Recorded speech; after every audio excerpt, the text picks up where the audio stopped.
Hello? Is it audible? Can one of you guys Hello. back? If you can hear me? Yeah, we can hear you. Yes. Okay, so audio is a little low in volume on my side. Let me increase it.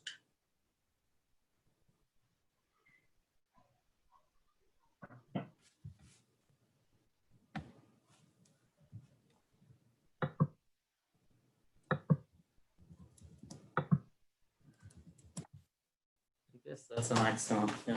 So hopefully it works out. Yeah.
What's up, kid? You wearing my hat. What the fuck do you think I'm at? Oh yeah. I'm about to go to class, but I need to ask you a favor real quick. Go in my room and see if I left my sketchbooks.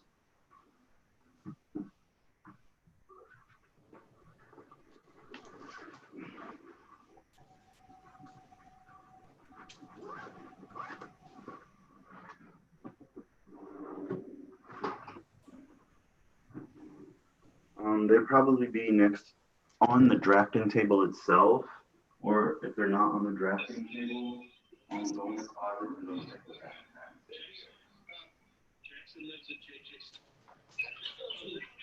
Hello, everybody. Audible? I think I asked before, and one of you said it. I'm audible, so hopefully this is going on. Well, I'm Shajesh.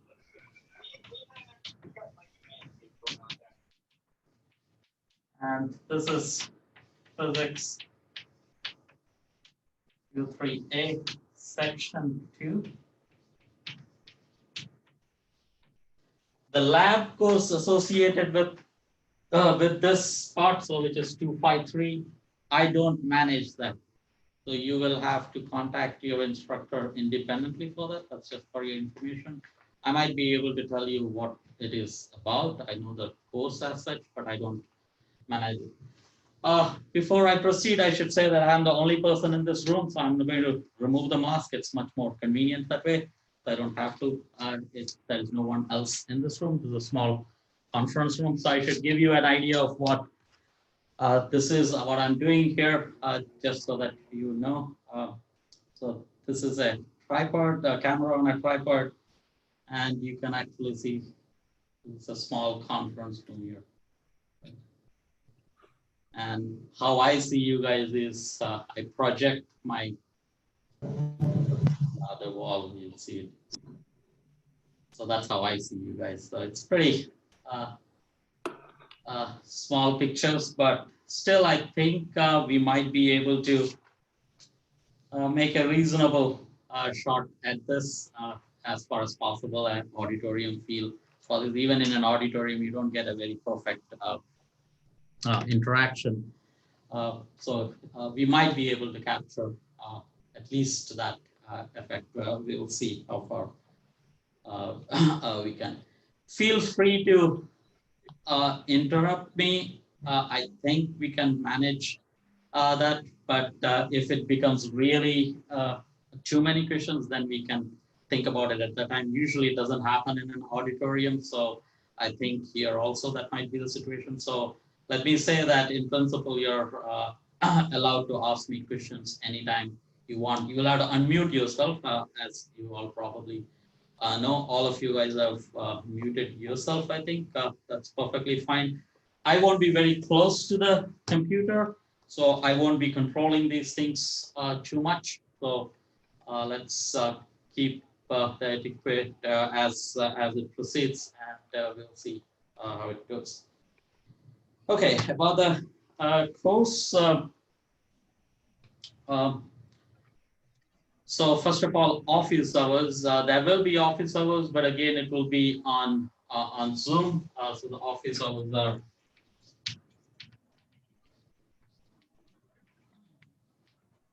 it is Monday, Tuesday, Wednesday, and Friday. No Thursday there. So it is 3 to 4 p.m.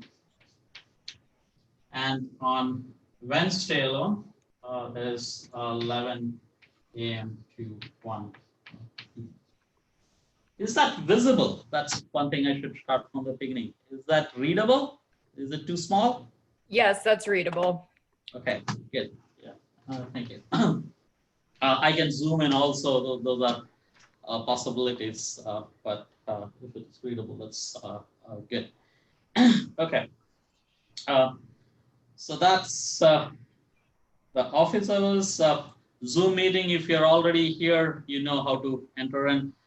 The password is IH bar. That will stay the same all through the semester. You will be able to, even for office hours, this is going to be the same. You just get into this. I will be available here between 3 to 4, or during the office hours, I'll be available. The email is listed. Physically, if you want to personally meet me in my office, that's also perfectly fine. As far as we maintain social distancing, I think we should be able to have one person at a time in my office, or we can actually go into the adjacent lounge and have more students if necessary. Again, we'll see as it goes. There is a prerequisite for this course, which is primarily, in simple words, algebra. You should be, it's expected that you're proficient in algebra, but strictly speaking, you should have at least got a C, which means that you're not completely proficient. But then this is how it goes. The expectation is that during this course, if of course, the expectation is that the physics concept will get better, but it also becomes a training in algebra. You will be using a lot of algebraic methods in this course. So a feel for that is necessary, at least a comfort feel that is necessary. And again, as the course proceeds, you will see that don't be overwhelmed about that, but at the same time, we at least expect a lot of algebra. That's the way to say that. In the beginning, it could be overwhelming that there's so many equations going on, but stick on and you will see that there are patterns in all this.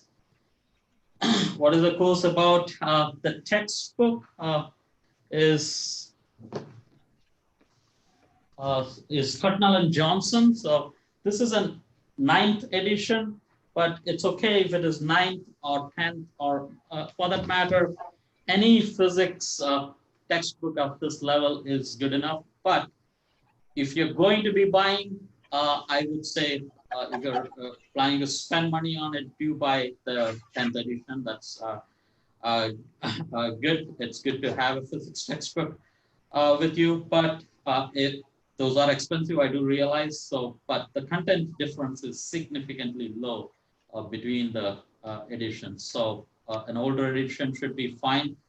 What happens typically is that the problems are assigned from a particular edition, so that becomes a confusion. So whenever there are references made, that becomes a confusion. But what I'm planning to do is that most of the questions are going to be typed out. All the homework will be typed out. It will be from the textbook, but I will be typing it out, basically cutting and pasting from one file to the other. So you will be seeing it in a different format.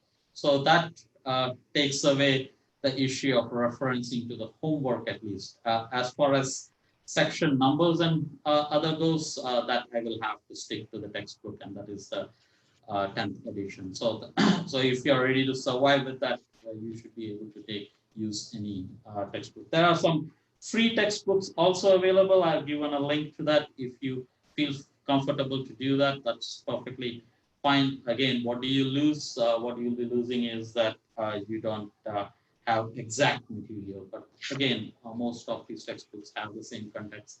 Presentation just changed. This textbook is really good. Just to give you some, tell you something about the textbook. If you go by nationwide, what percentage of the departments of a physics department use this textbook for an algebra-based course of this kind, that's significantly high. It will come in the top 2 to 3 textbooks in the nation. So that's where it stands. It's also good to tell you that the authors, 3 of the authors of the 4, until 9th edition, there were 2 authors. Both of them are from SIU, from the department I'm in. They are both retired. And now a student of theirs, they have taken over the textbook. So now they are continuing their tradition. So now there are 4 authors. 3 of them are from SIU. So that's something to be proud about. So textbook set, let's see. And again, even during this discussion of the syllabus, feel free to ask questions if something is not clear, or feel free to ask questions. Okay. Web page.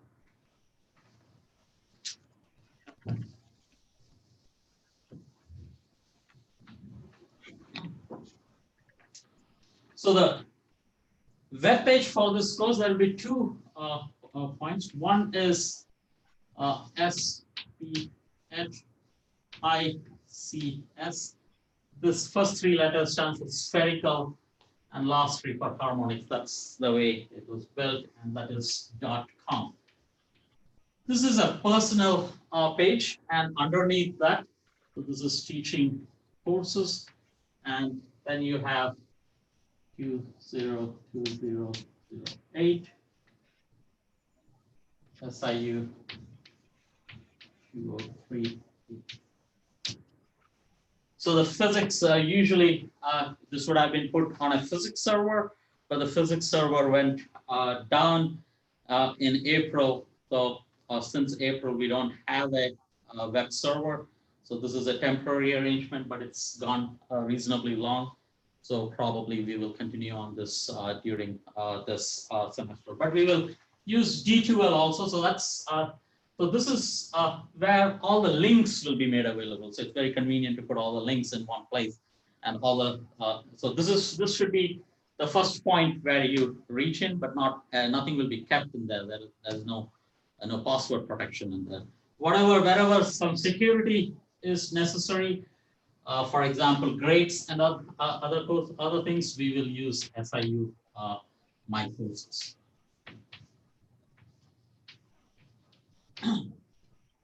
And there is a link for this to that, and for that to this.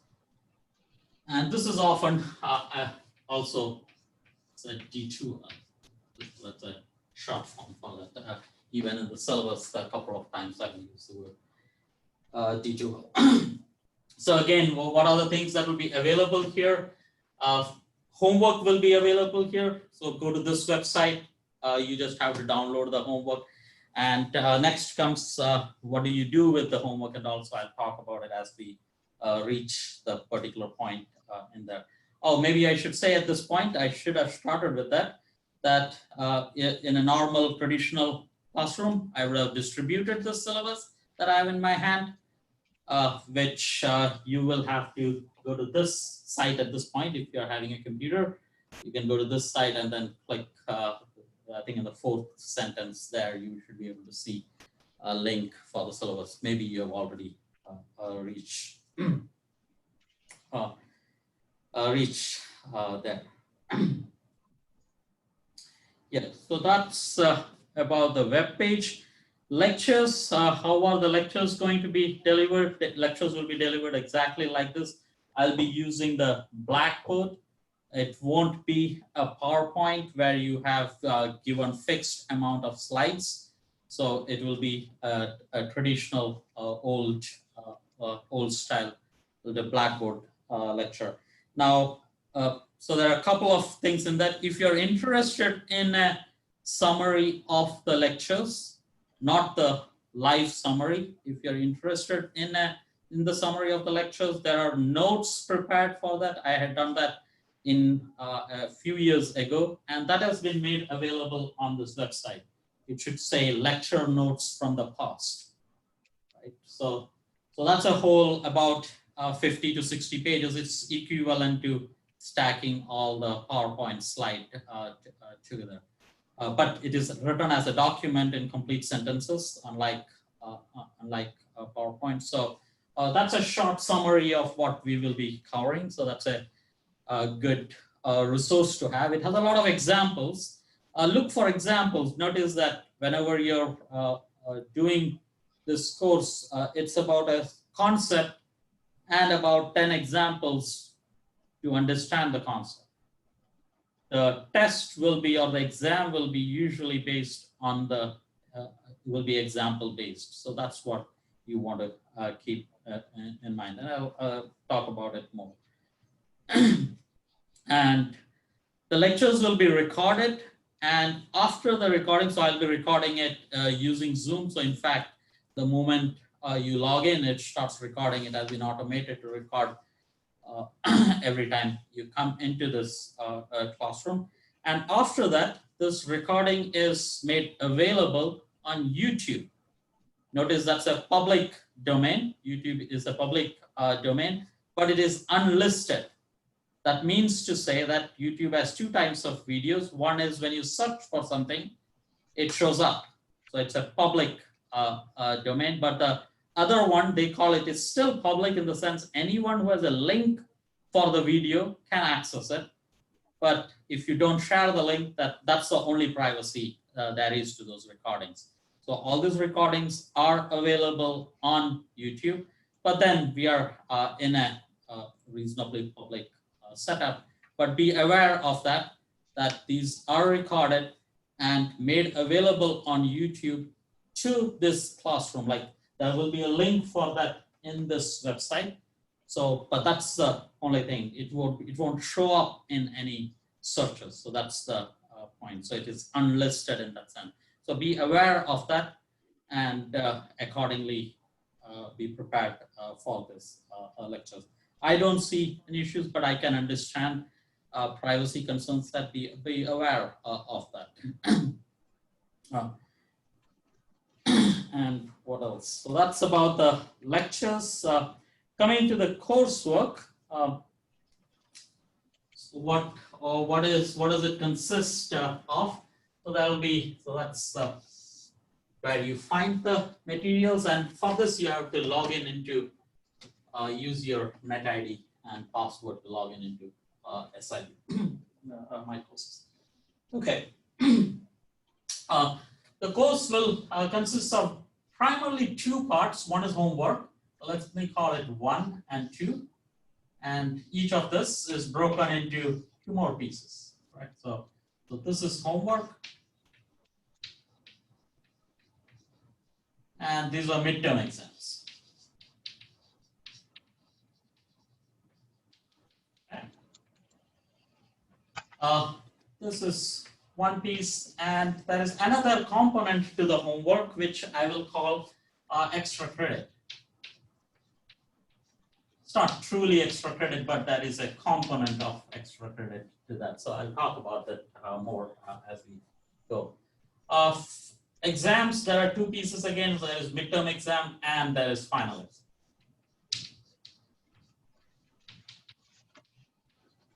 again, broadly speaking, as homework, midterm, and since this is an online structure, most of it will be the same. It's just that it has been divided into two pieces, and so a slight difference that this is all the time. Yeah, what's a broad difference? This is time constraint. This is no time constraint. I think that's the way to see that. Percentage-wise, homework is 40% of your grade. It's a large component, so be aware of that.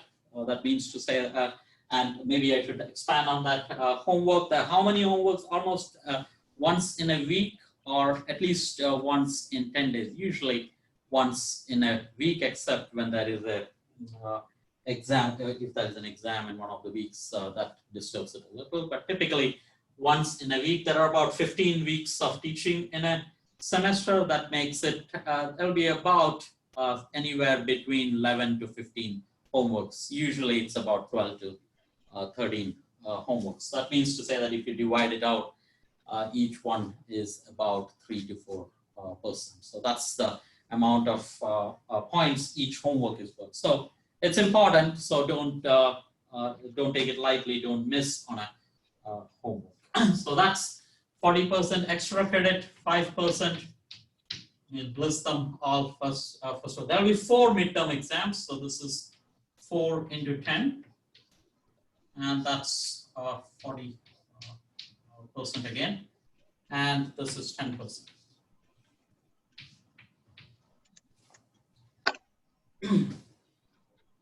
Okay. So that's the breakup, and let me go over each one of them. As far as whether it is homework or exams or any of this contents, it's going to be all open notes, open book, open internet. For that matter, you can also talk to each other.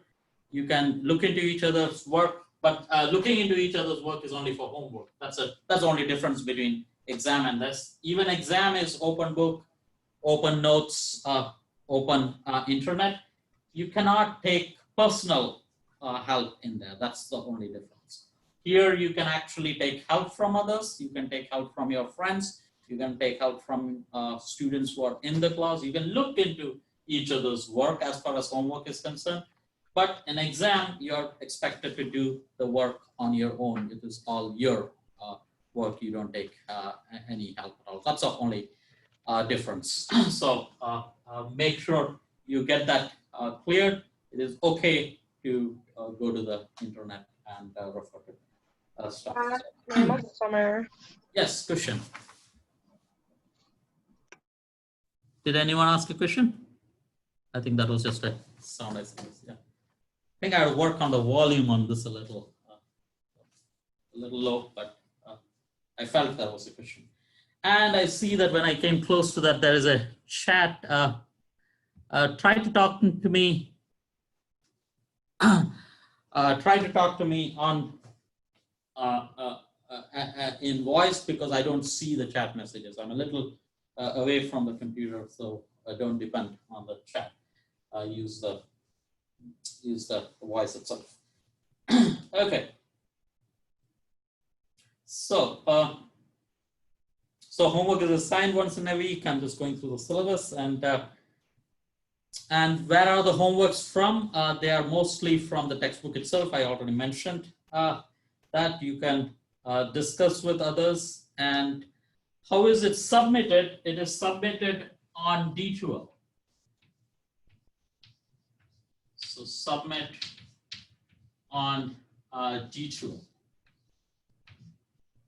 How do you do that? You log in into D2L, and once you are in this course, click on the course, reach the course, and there will be a tab which will be called Assessments.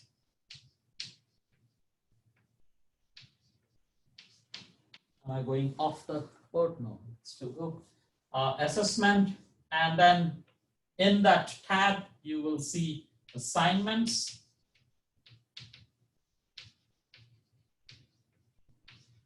And in that, you will see a bunch of them. At this point, you should see 3 submissions. 2 of them should be open, and one of them will be for the homework.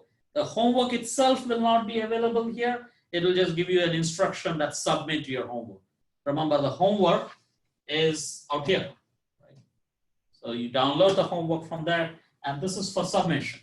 So you submit the homework into that place. So that's a protected place. That's a password protected area. So that's a good place to collect everything. And this gets connected with your grade book. So the immediate, as soon as it is graded, you will see the grades updated for that too. So that's how it's going to work. Any questions on that? Is there any question on how submission on D12 works? I can repeat that if you would like to.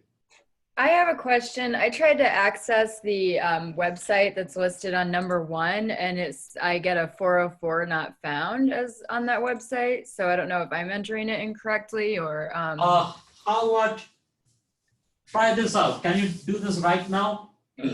Yeah. You just need a capital P in front of 203A. Why don't you just type SPHICS? Just type this. Yeah, that works, and your name comes up as a And then click on 203A. Okay.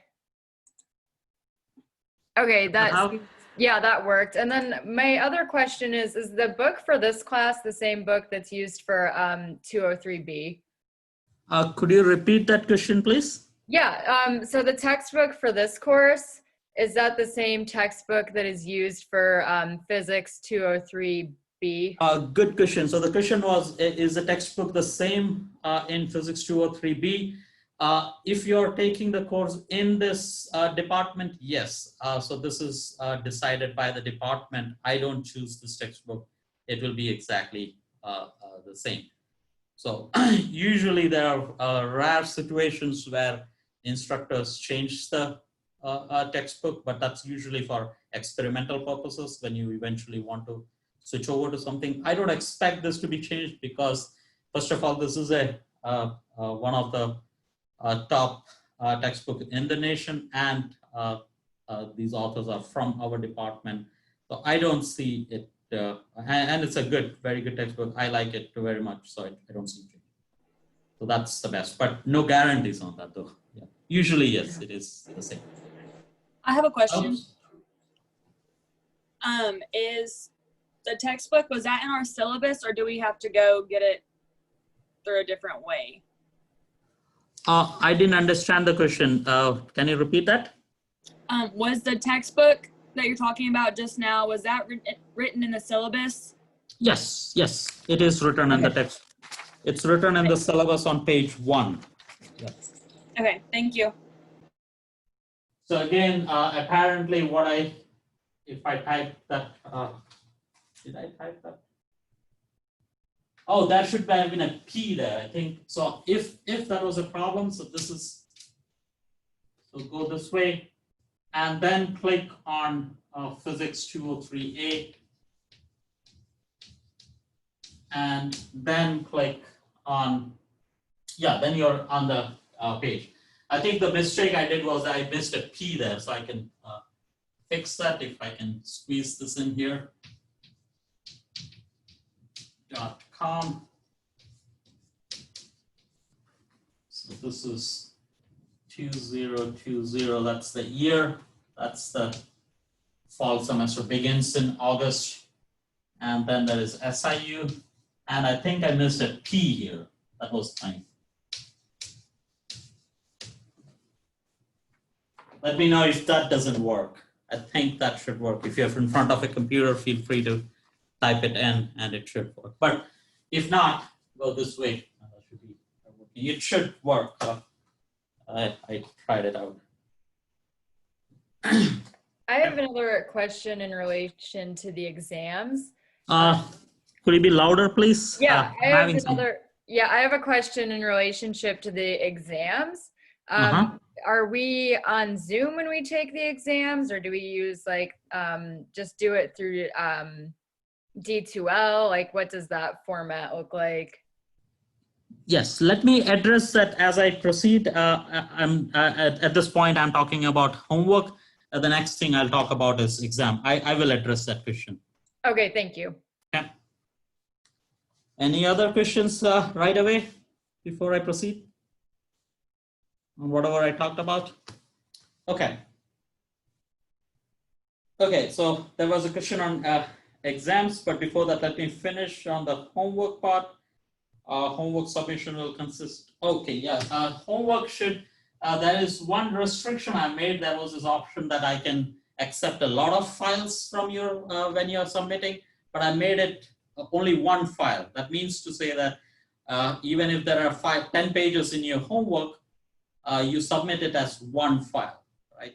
So scan it and make sure that it is preferably a PDF format. But that is, if you were to have more than one page, that is the best way to do that. You can use apps like, I think I've heard about, what is it called? Can Scanner.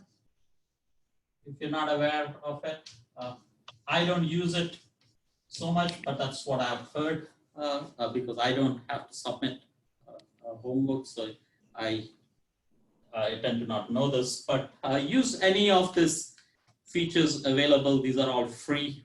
That should be one way to do it. Otherwise, if you have a scanner, that's good enough. Find ways to do that. Let me not tell you exactly how you do that. That's one option you can use to scan the pages.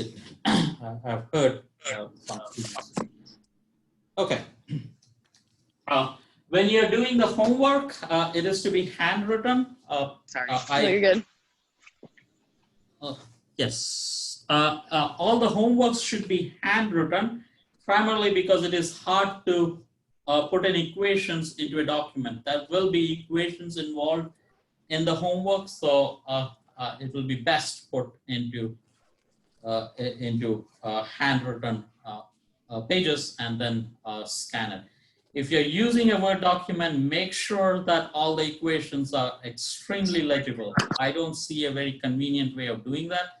So I will strongly advise you to use paper pencil or paper pen and then scanning it. Remember, it is not my responsibility that it should be legible. It's your responsibility that it has to be clear. Your ideas should be clear. I shouldn't be having to look around for your ideas. You cannot say that, oh, I meant that. That's not sufficient. It has to be very clear what you mean in your homework. It's also a training towards exam. Remember, exams will also be graded in a very similar way. So make it a habit to make it clear. Having said that, there is a lot of partial credit that goes into the grading. So you will get points for intermediate steps also. At this stage, I should also mention each of the homeworks might have about, like the first homework has 8 questions in it. We have one grader assigned for this, but this is a large classroom and with a large enrollment. So it is not always convenient or easy to grade every question in every homework for every student. So what I will be doing is that, so there are 8 questions in this. I will pick about 2 questions randomly. It won't be specific. It won't be specified which question I'm going to grade. So first of all the questions should be attempted. So there will be certain some grade for attempting, and there will be certain amount of grade for the actual work that has been graded. So that will you will see that after the submission of the first homework, and we can talk about the details later. Okay. So that's about the grading. And I already mentioned that you talk to people, you can take help from others, you can take help from experts. But at this point, I should also say, so how does it work if you're going to be taking a lot of help? And often this is a question, or you might have come across yourself, you will remember that in mathematics and physics, often you think that, oh, I'm not able to write the first sentence down. Like there is a question, you're not able to write down the first sentence. So here is a self-assessment procedure I suggest. Hopefully this will be helpful. Suppose I teach something in one of the lectures, and there is a homework associated with that lecture. You go back home, and before doing anything else, like before reading a textbook or reading a resource on the internet, if you're able to open the homework and attempt on it right away, and you know exactly what to do. It could be the steps you might make careless errors in getting the answer, but if you know what to do, that means you are already way ahead of many of the students among your peers. Most of the time, students don't know how to proceed even after reading the question. That's okay, that's nothing wrong in it. That's where the textbook comes. So, okay, lecture was not sufficient. So you go to the textbook and you try to understand, oh, what is this all about?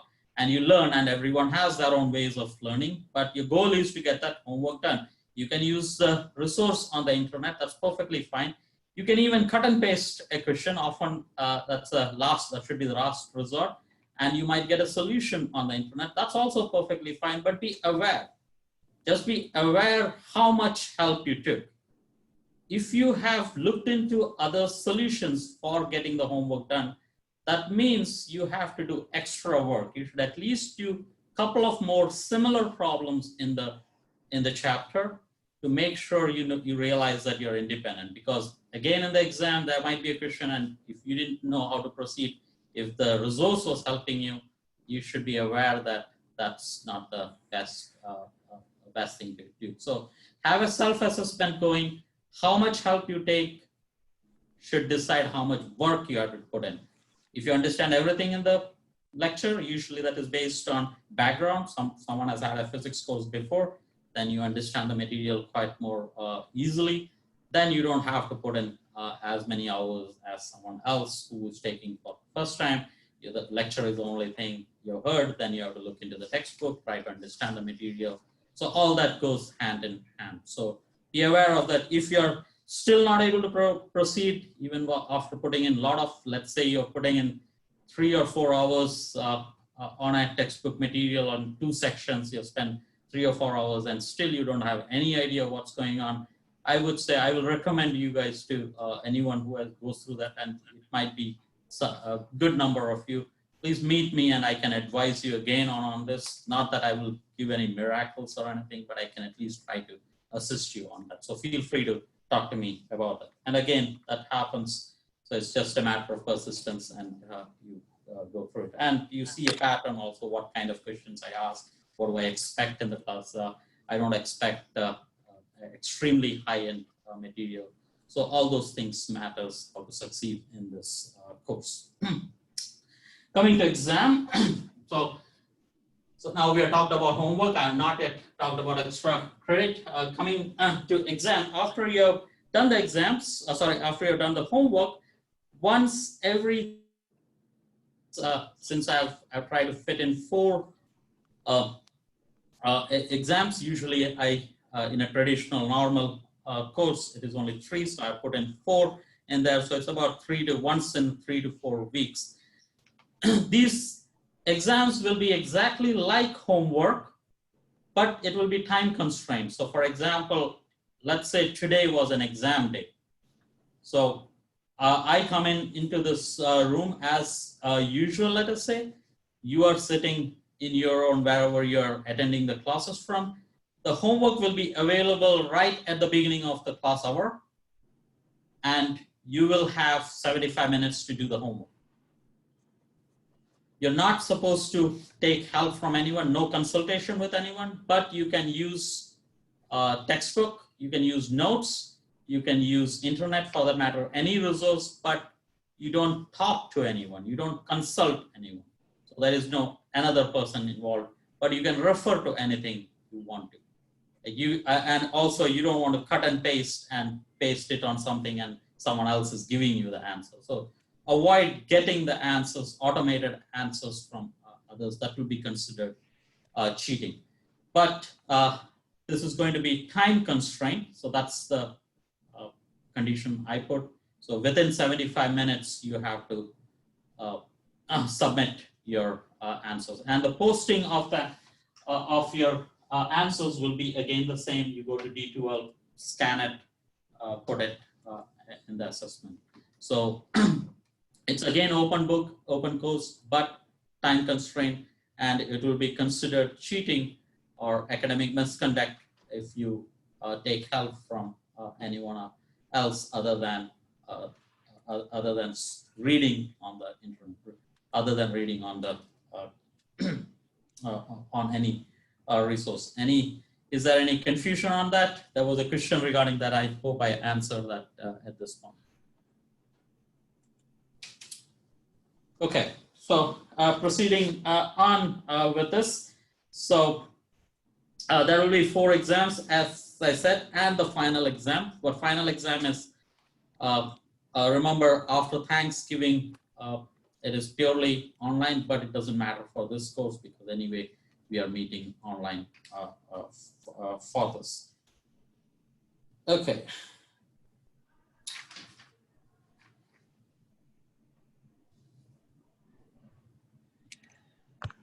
What else?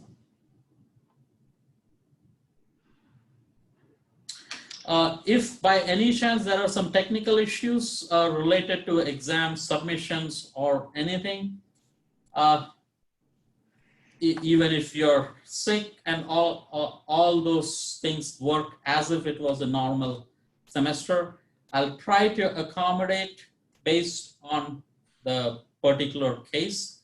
But I would say if there is by any chance, if there is an accommodation to be made, then it won't be a normal test that is given to you again.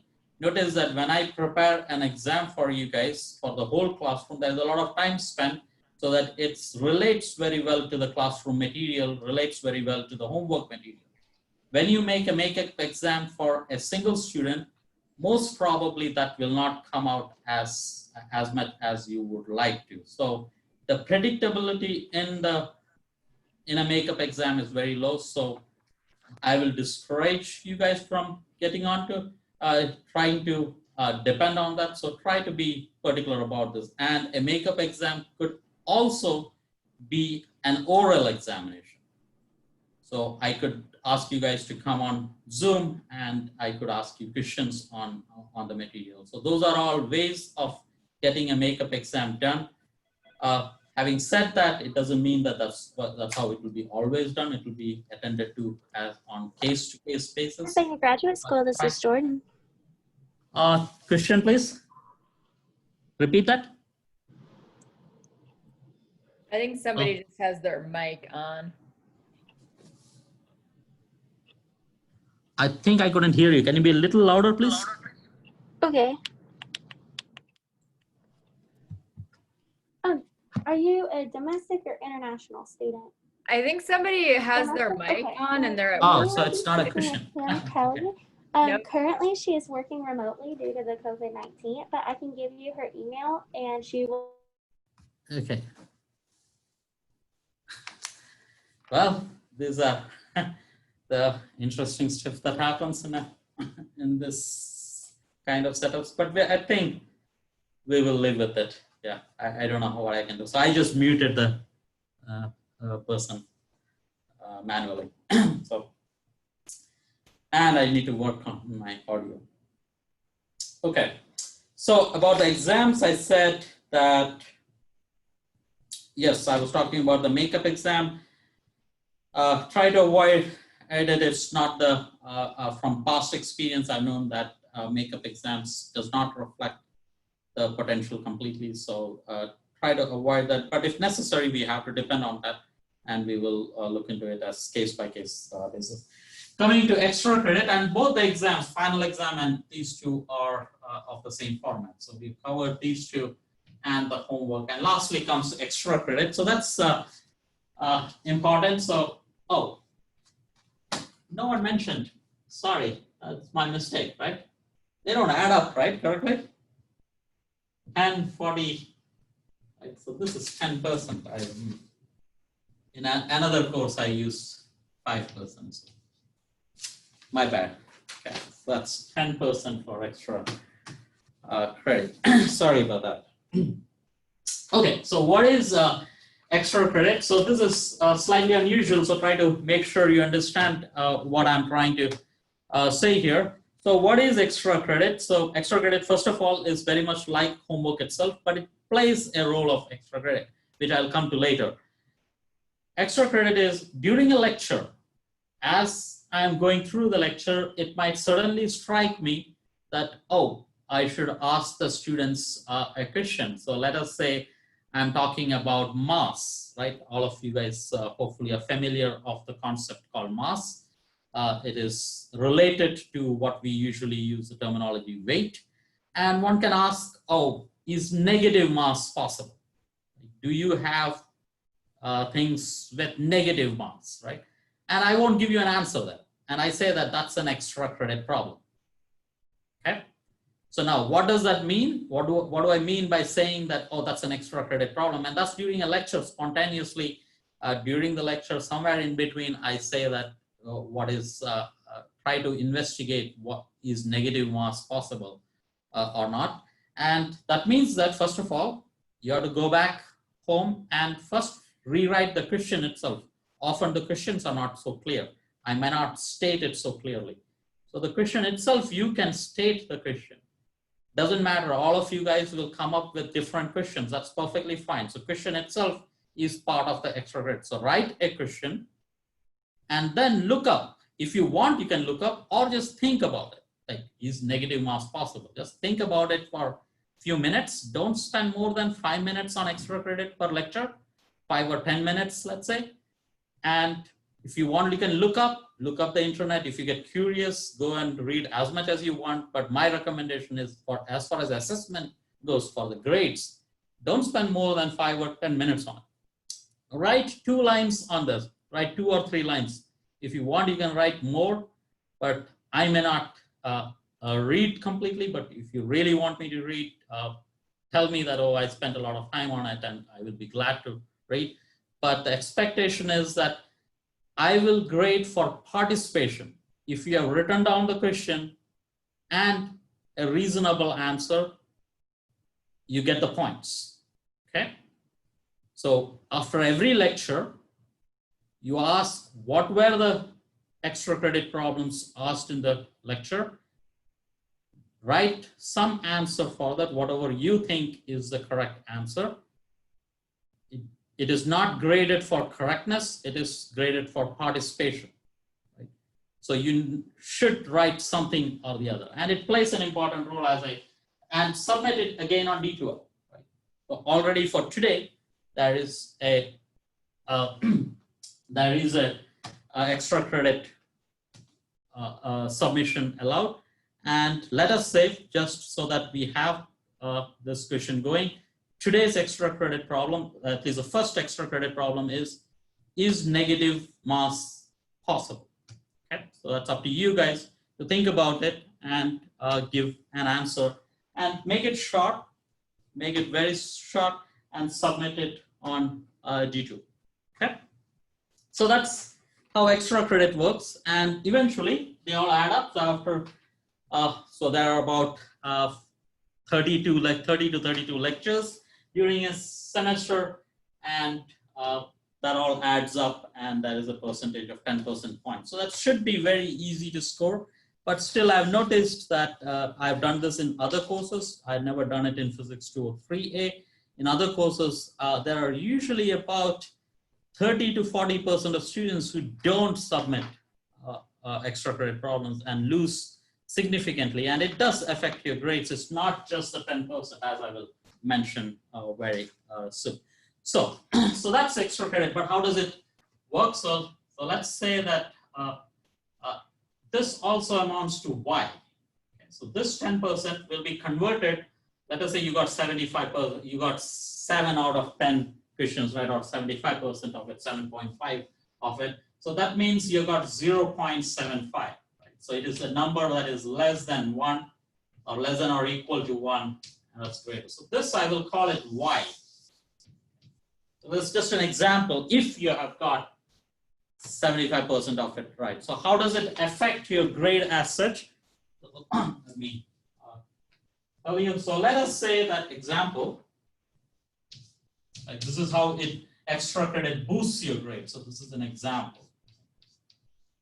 So let's say there is a student who has got 60 out of 100, and after you add up all this, you get 60 out of 100. So that's a possibility. And I should also say, even though the total grade of the course goes by 90, 80, 70, 60, the usual grade book that is used, but the actual raw score typically is very less.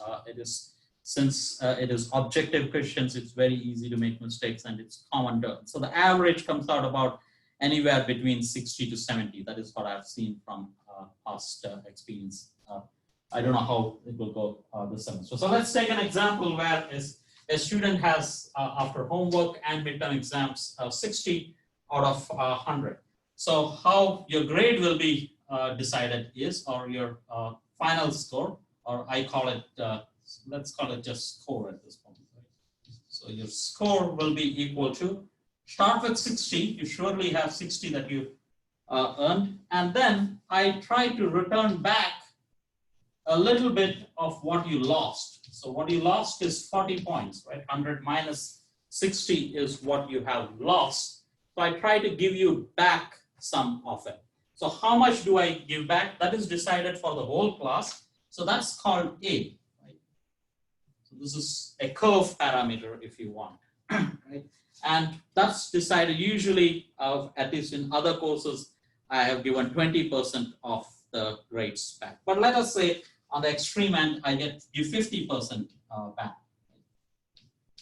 So 50% of the grades are being given back. That means that's A is 0.5. So that's A. So for example, 40, you get 20 points back. But that's not the complete story. If you want this whole points back, you should have all your extra credit done. So that means to say that I multiply this by Y also. Okay, so for example, if Y was 1, that means to say you got 100% in extra credit, you get back all the points that I returned back to you. If you got only 75%, you don't get the whole thing back. For example, if Y was 0.75, you were eligible to get 20 points back, but instead you get only 3/4 of this. So this will be equal to, so it will be 60 plus 0.5 into 0.75 into 40. If this was 1, that would have given you 20 points. This would give you, so it could have been 80, but you get only 75. Right, so you lost 5 points. You could have got 80 if not for missing things on the extra credit. So in that sense, extra credit plays an important role. Is there any confusion on that? That's not normally used in every course, so make sure you get that cleared. It's necessary. It usually boosts the grade significantly, so don't miss on it. I hope I clarified that. Okay. So I have a question. Yes, please. So is the extra credit uploaded on D2L, or is it going to be said throughout the lecture and then we have to submit it on D2L? It will be submitted on D2L. So submission on D2L. But the question will not be written. It's not available anywhere. Right? Questions are verbally said in the lecture. Okay. And even that verbal statement may not be very clear. It might be vague. But you interpret it the way you want to. Doesn't matter. Remember, it's for participation. Right? You interpret the question the way you want to interpret it. Write down the question. Write down a reasonable answer. Just look it up and submit it on D2L. These days we have lectures. The recorded lectures, you should be able to go back and actually look for what I said at that time. So hopefully that helps. But again, I do understand that going to lectures and searching for something is not the most efficient way. So while you're attending the lectures, the best is when you're attending the lectures, make a note, there was an extra credit problem, and what was it? A short form, your interpretation at that time. As far as it is reasonably close to that, that's all you need. don't make it completely out of the, it shouldn't be that I'm asking about mass and you talk about something in some other subject. So as far as you're to the point, that should be okay. Okay. So when do you have to turn in the extra credit? Is there a specific day? He has it uploaded on D2L already. So it looks like the first one is due August 18th. So today or something like that. Or That's correct. Could be wrong. Okay, thank you. It is due on right before, it's due anytime between the two lectures. I have a question. Yes, please.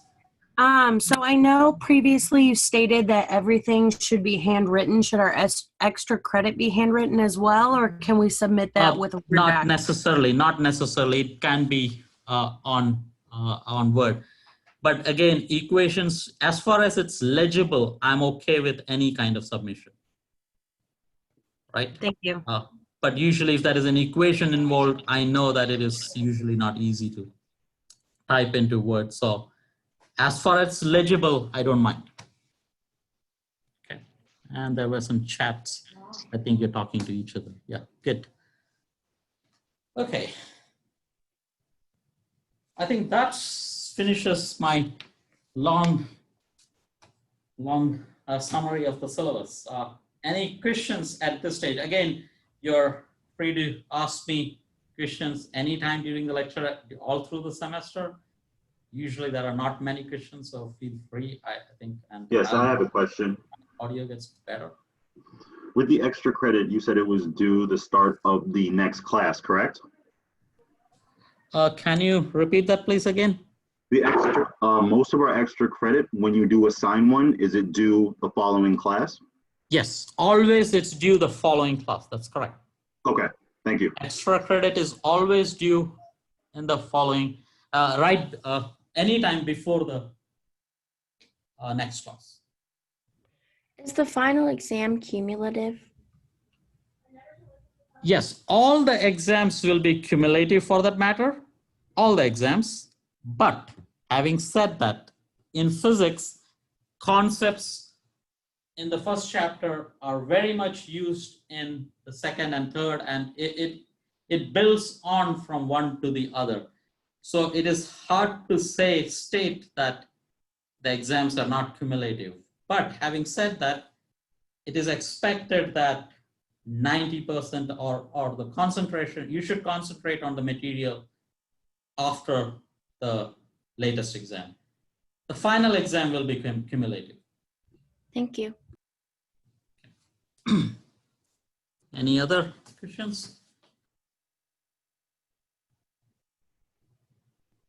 Okay, so we have about 20 minutes remaining. So let's do a little bit of learning. So, if I can move this.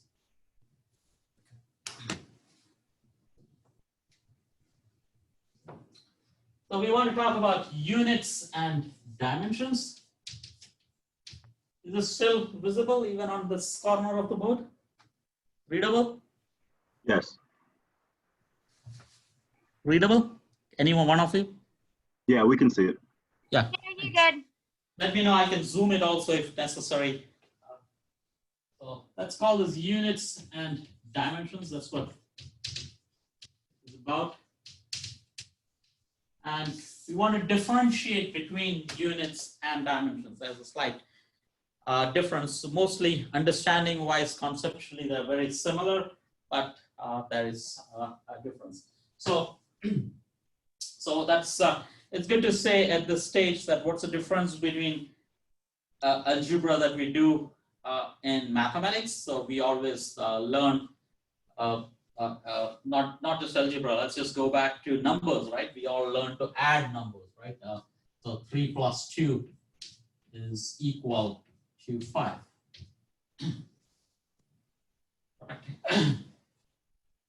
So that's straightforward. Cannot be a simpler statement. But now in physics, often we have to deal with 3 meters plus 2 meters is equal to 5 meters. So here M means meters. So that's the difference between the kind of addition and operations you perform in mathematics and in physics. But now there is a slight challenge that comes in. For example, this is also okay to say 3 seconds plus 2 seconds is equal to 5 seconds, where now S is seconds, right? That's also perfectly okay. Right? True statement, like that's perfectly fine. It's doable. Now, what is not possible is that you don't talk about 3 meters plus 2 seconds, right? That's wrong, right? You don't do that. You don't mix up units, right?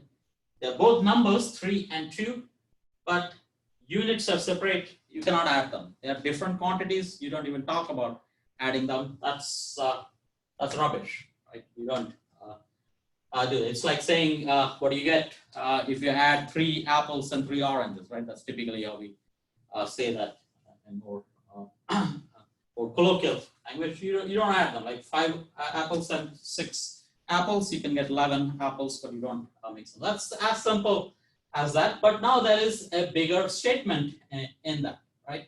So now let's say we make an algebraic relation. So let's say that velocity is equal to distance over time. So that means to say that distance is equal to, let's say that is an, how should I say it? Yeah, velocity. Yeah, distance is velocity times time. And you haven't seen this equation yet, but let's say that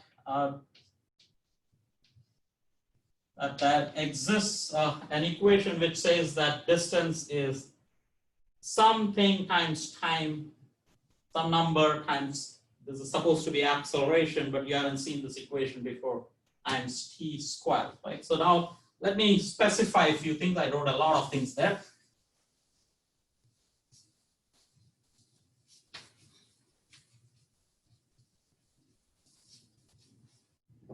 So this is an equation, and let's say the only thing we know is that d is distance. That means it should have units of meters or kilometers or some units. So something that measures distance is being used. And I have a quick question. Yes, Christian, please. Well, in calculus, when we were taught, we used d for displacement. Are we using displacement and distance as synonyms in this? At this point, let us say it is distance. Okay. But it doesn't matter if you have learned displacement, that's good enough. Very good. Okay, right. Gotcha.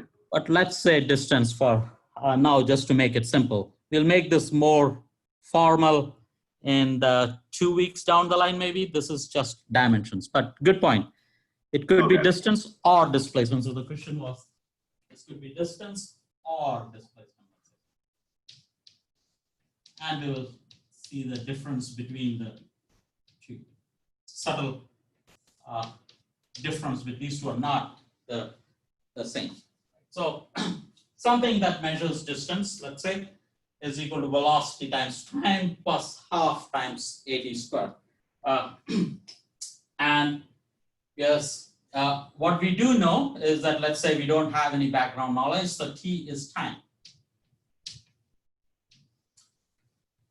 But we don't know anything about v. V is expected to be velocity. If you're familiar with this equation, we know that that's velocity, that's acceleration. But let's say we don't know. Let's pretend that we don't know that.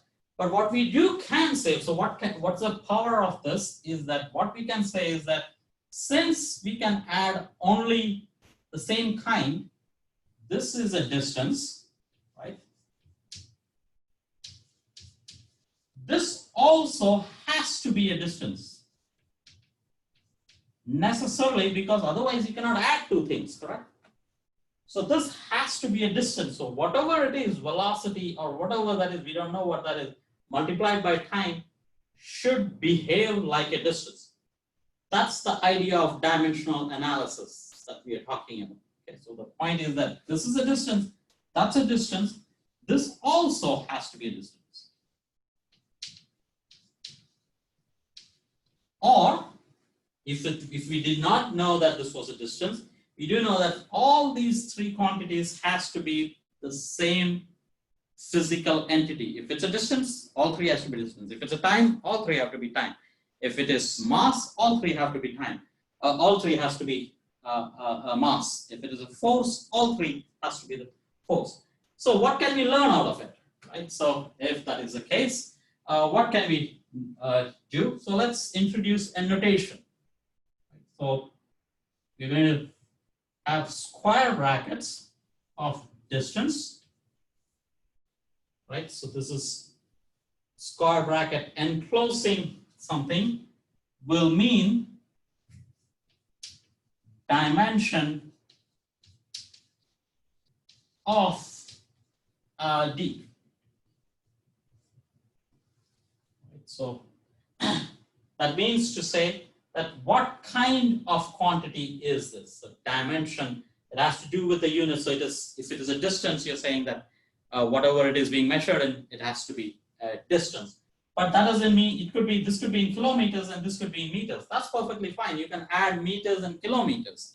That's perfectly okay as far as you convert kilometer into the same units that comes with a prefix, but you're allowed to add two distances with the appropriate prefix. So the notation we are going to use is dimension of D. So what can we conclude? So where am I? Can I go this side?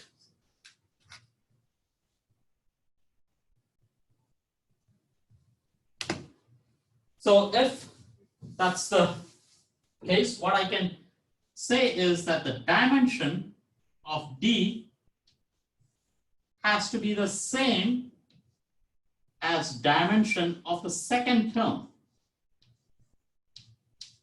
which also has to be the same as the dimension of half a t squared. Notice earlier there was a plus sign there. But now so the statement is saying that this is identical to this is identical to that. Identical in the sense of physical nature of it. If it is a distance, all three are distances. Okay, that's the point. That means to say that if this is an apple, this is also an apple, that's an apple. Even though it was a plus sign earlier, now you set an equal sign. Each term has to have the same dimension. That's what it means. What can you do from there? So let's do this equality first. If you have two quantities multiplying each other dimensionally, you say that their dimensions also separate out. So that's there. So whatever is the dimension of D has to be equal to dimension of V times dimension of T. So instead of numbers, you're working with variables.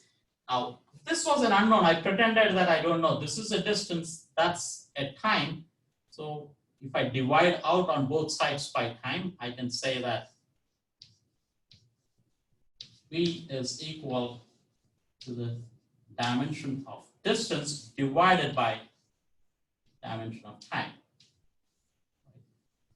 So I've learned something about this unknown thing. I was not told what V is. But now I know that, or at least units wise, I know that this has to be meters, something like meters per second. So the best way to say it is distance over time. Often you would say distance is m, right? So you would say this is, since it's a distance, it is m. And this will be time, p. So dimension of velocity will be, oh, what did I say? Sorry, not m, I meant length, L. Distance is in length. Earlier I said mass m, so this is length L. So this is length over time. Dimensionally speaking, L and T means dimensions. Now the good part of this whole thing, the whole semester, whatever you do for that matter, in the whole of physics, there are only 7 independent physical quantities. And during this semester, we will only work with 3. So what are those 3 quantities? It is distance as the dimension of L, time has the dimension of T, and mass has the dimension of M.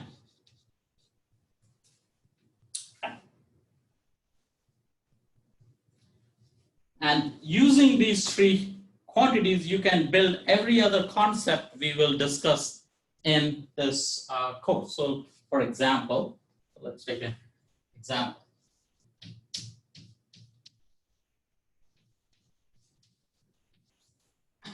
So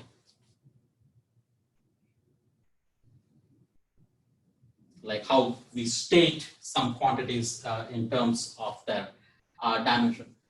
That is acceleration that showed up here right away. I could have equated this to this or this to this, and I would have got acceleration would be the dimension of distance over dimension of time. Like I've not gone through the steps. What I'm doing is that I'm equating these 2 quantities, then dividing out the dimension of time. So this is square. The question comes, what is the dimension of a number? Right? That is a factor of 1 by 2 also there. So what is the dimension of a number? That number does not have any dimension. So you just ignore the whole number. So this is just a dimensional analysis. You don't get numbers out of it. You just do an analysis of what quantity is equal to the other quantity. That's what we are discussing here. So you just drop the half. In an actual, when you're working out the equation later on, we will actually talk about how much distance or how far does something go in a certain amount of time. Then the factor of half plays a very big role. But at this stage, we're just asking what are its units. That's all we are finding out, what its units are. And in this case, you would say distance is L, and that's T. So that's a T square there, because there are 2 times in there. And this is often written as L. And since T is in the denominator, you would say this is T minus 2. So that's the dimension of A in this case. And it turns out to be acceleration, but that's you're not familiar with the word acceleration. So it is okay. Whatever that A is, it is having the dimension of length over time squared. So that's the idea involved in this. And you have 2 homework problems related to this. One is you're given an equation. So for example, I think it is written as X, maybe it's written as D, I don't remember. So it is X is equal to V times T plus half A T squared plus B. So let me put in some numbers also. 1 over 6 BT cubed plus 1 over. So I can keep writing terms, but let me stop here. Maybe in your homework problem, there's one more term in there. And your homework could be asking, what is the dimension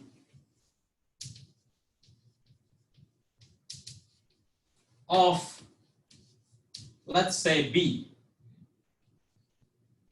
So that could be the question asked. You can immediately, so since I'm interested in B and there is an X, and let me again assume that X is in distance. So this will be, so that's given in the homework problem. So this is distance and T is time. But you're not told anything about V, A, and B. And the question is, what is the dimension of B? How do you go about doing this? Go directly to the term that has B, drop every other term. So you say that dimension of X. Why dimension of X? Because I know that that's a distance.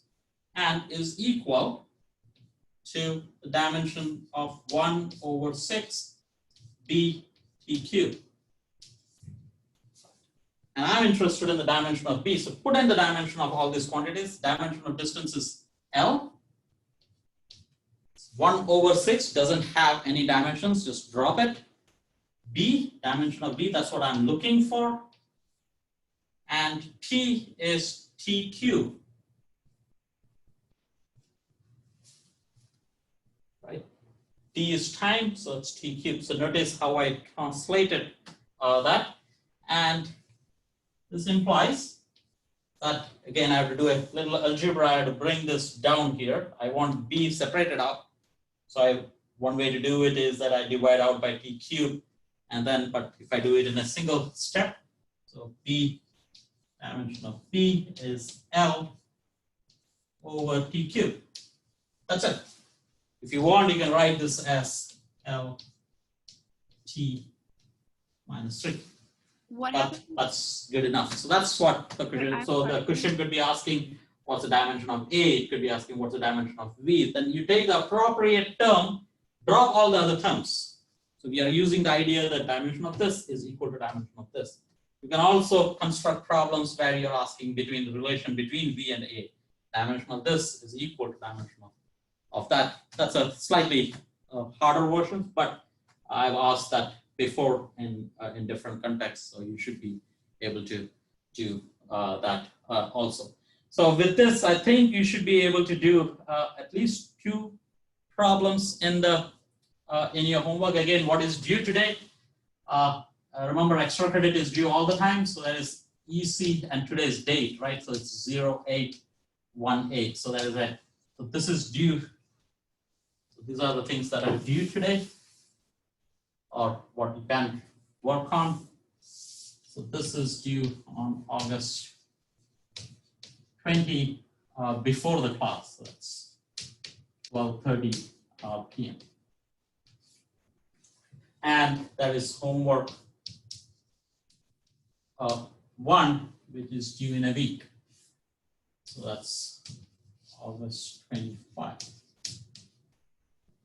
And before the class again, so it's. So that's the 2 things you want to look in. I won't be writing down the extra credit all the time. I won't track that. Homework, I'll try to remind you guys whenever or every time which are the homeworks due, when is the midterm. The closest midterm is, I think, September 7, I think, if I remember. All right, look it up again. And, from next time onwards, I'll start writing that down. Yes. That's all. And thank you. And have a good rest of the day. Any questions? If you want, you can ask questions at this point. Yes, I have one quick question.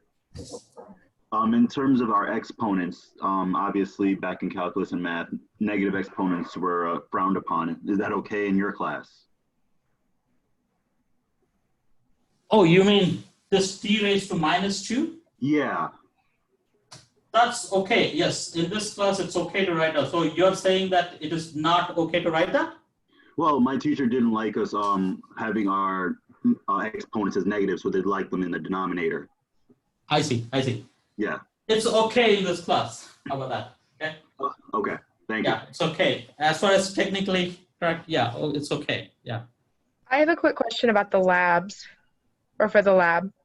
I don't manage the labs, so I might not be able to answer any of that questions.